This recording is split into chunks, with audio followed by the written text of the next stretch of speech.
Hey, coaches. Here's the session for this upcoming week. It's switching the point of attack in midfield.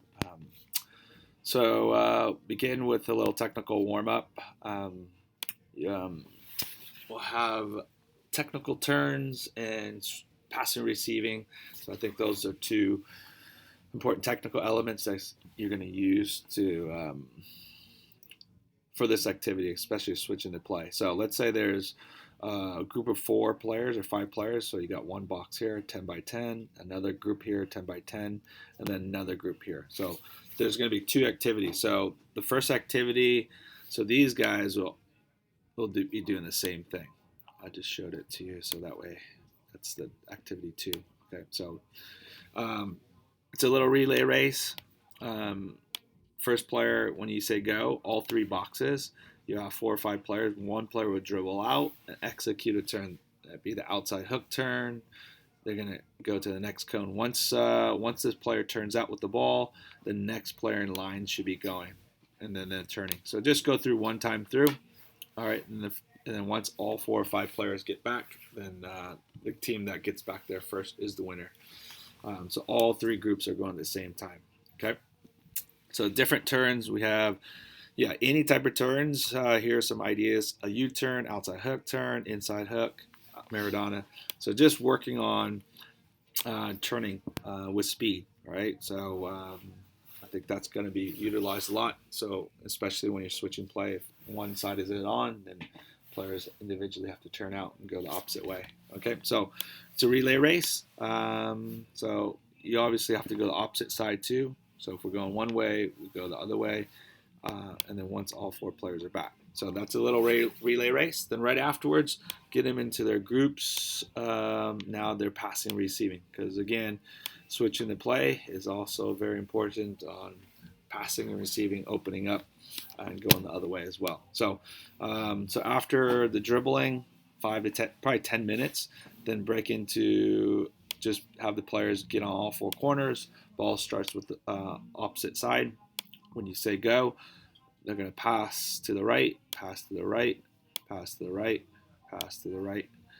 Now, this player, if you have 5 players, every time this player passes, she steps out. The next player can jump in.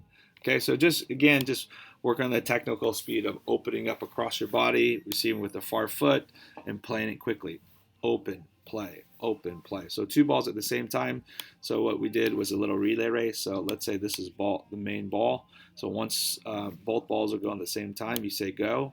It's traveling. And once it gets whipped around, let's say all the way 1, 2, and 3 times, 3 or 4 times, whatever you decide, that team is the winner. Okay, so it's quick little technical exercise on pass and receiving.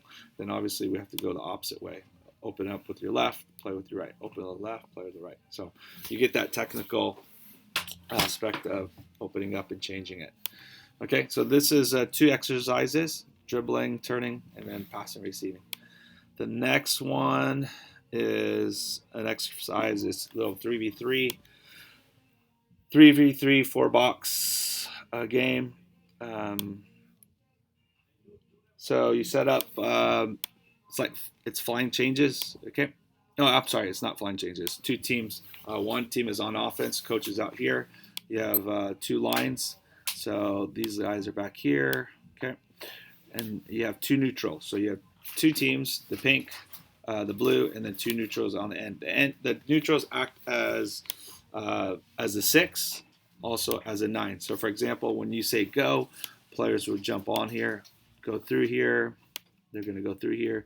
Coach plays the ball in. Let's say plays it into the pinks. These 2 defenders will come on, right? And they'll defend. So coach plays it in. Now, the main thing in this exercise is that the ball has to go through the gate. So the ball has to go through the gate. So let's say the 8 gets the ball here and passes it through the gate, and then this neutral, acting as a 9, or the 10 can, or I'm sorry, the 9 can receive the ball there. Or if the 9 gets the ball played in here, and then the 8 makes a run, and then the ball gets played to the 8. So either way, whatever happens, the third way to get in is that this 8 can just dribble through the gate. So either the player runs through the gate and then receives the ball into that space, that counts, or the ball goes through the gate,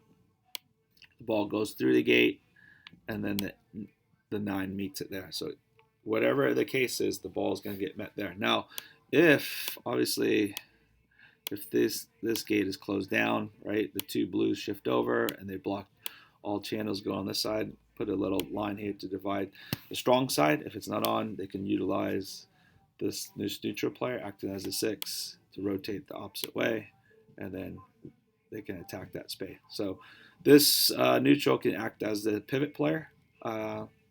And then, so you would go 2v2. Then the next activity, you would take the neutrals out and then just go 3v3. And then same thing. Once the ball is out of bounds, these guys go out. Okay, these guys go out, and then the next ball is restarted. So once it restarts, one team is on offense. If pinks are on offense, you say go. Then these guys will break on, and then it's 3 versus 3, and they're coming onto the field. Okay, if you go 3v3, I would put another line up here instead. 2 lines are here. I'll put another line up here, and then put the third line up here as they come onto the field. So if once you progress to 3v3, that's how it should start. Okay, so the 2 pinks will come on here.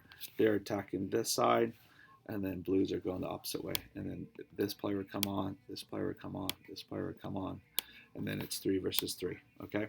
Now just again, they got to go through the gate same way. Okay, so that's the progression. The next activity is a little more functional. It's half court. It is 7 versus 6 half court. So now the grid is 30 by 35. You have 2 pug goals here, and then gates on one side here. Okay, so the blue team is on offense, so their number is up, so they have the advantage. The yellow team is defending this line. Okay, so same way to get in for the blues. The blues must pass the ball through the gate. Okay, and this 9 could run through the gate to receive it, and then they'll go. Once they break in, they'll have two attackers can jump in here, go against the goalkeeper, and they'll have 4 to 5 seconds to score. Okay, same way to get in. Now the yellows are defending the gate, so they're going to defend the gate, and then they're going to try to score into these 2 goals. They're not going through the gates. Okay, so the blue team should have an advantage because they have the +1, so they'll be able to rotate the ball side to side. But again, this acts as an offsides line, but they can make runs in there. Like we said, they can dribble through the gate. The gates are 7 yards wide. So you can progress. The first game is 2 versus 0. So once they break in, it's 2 players can break in. They have 5 seconds to score. The next progression can be 1 defender can join, and then 2 attackers can join. I know it's switching the play in midfield, and this just kind of this is more breaking into the end zone, but in the final third, but it gets the goalkeeper involved here. Okay. So that's this game.